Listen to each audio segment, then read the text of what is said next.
Welcome to training for the Corporate Travel Card. The Travel Card is offered by the university as a payment tool for authorized and appropriate business travel-related expenses. The card is used for business travel only. The issuance of this card is based solely on the university's line of credit and is not contingent on the individual's credit, nor does the card impact the individual's line of credit. The university travel policy is the guiding light for the travel card.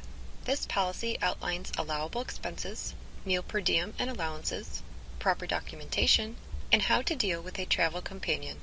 It is your responsibility to read and become familiar with the travel policy. This policy can be found on the Business Policy webpage. Next is a demonstration on how to locate the policy.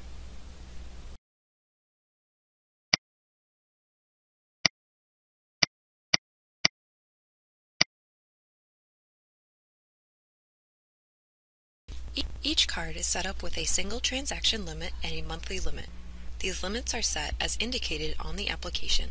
Limits can be checked in detail online using paymentnet.com, the web interface with our bank JPMorgan Chase. We will show you how to do this in the Checking Limits session. These limits can be raised in times of high travel and lowered in times of little or no travel to help protect the individual from fraud.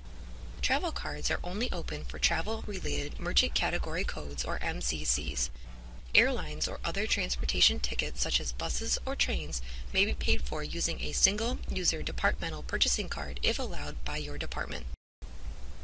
These are the MCC codes that the travel cards are open for. MCCs are the way the merchant's credit card processing system is set up to take credit cards. Please note that sometimes a merchant is not always categorized correctly, and this may cause your card to decline. For example, if you stop to purchase a coffee at a bookstore while on a business travel, it is very likely that the card will decline because the card is not open to general retail merchants. For the transaction to be approved, you would need to purchase the coffee from a restaurant or coffee shop. For a copy of the MCC code reference sheet, please visit the Financial Services webpage. Cardholder Online Maintenance, or COM, is an up-to-date portal within PaymentNet to help assist cardholders. COM allows cardholders to verify the available account balance on the card.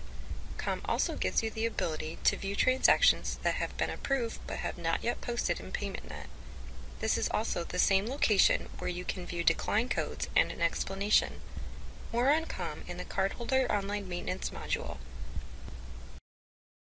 It is your responsibility to assure the statement is paid in a timely manner regardless of the reimbursement status. The monthly statement must be paid in full by the due date to avoid late fees.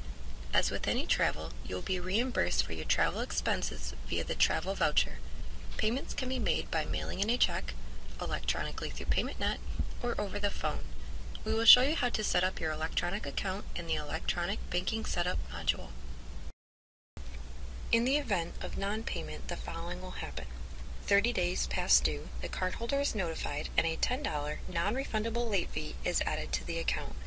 At 60 days past due, the cardholder is notified again, as well as the account manager. Another $10 non-refundable late fee and interest are also added to the account. At 90 days, the card will be automatically closed by the bank and payroll deduction will be initiated. If the bank closes the card because of the 90-day mark, the bank will not reissue a travel card to that employee for at least a year. In the event of separation from the university, the account balance must be paid in full prior to the employee's final payroll check. The card must also be turned in to Financial Services for closure.